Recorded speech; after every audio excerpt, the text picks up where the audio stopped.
the Economic and Financial Crimes Commission, EFCC, Abdurrashid Bawa, who traveled for Lesser Hajj with his wife, children, parents, and other family members about a month ago.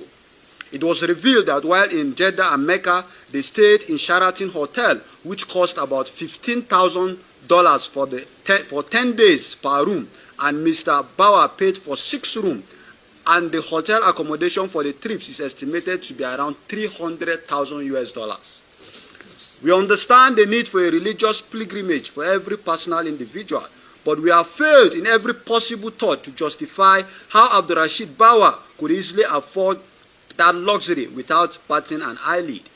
It is of great concern to everyone how the chairman of the Economic and Financial Crimes Commission, EFCC, would opt in for such a luxury that was not funded by the government, even with an obvious knowledge of what his monthly take-home is.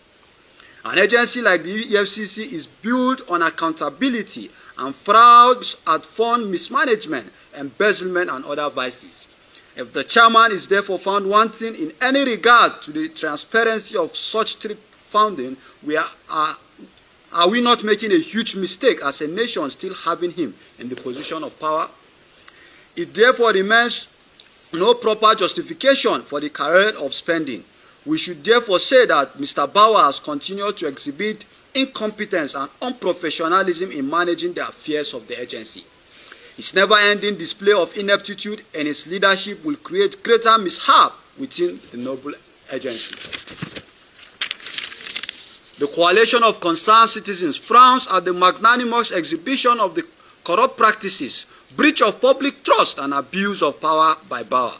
Mr. Bawa needs to come clean on the way and manner he has prosecuted the anti-corruption fight, and should therefore explain how seized assets by the EFCC have been sold without adherence to due process, which exclude all form of kickbacks gotten from such process.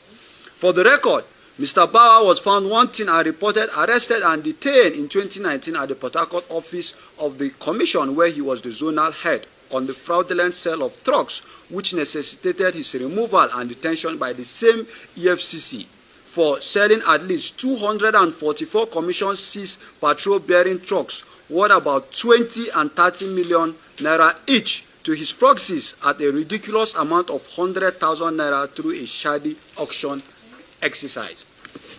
Also recently, a Lokoja High Court convicted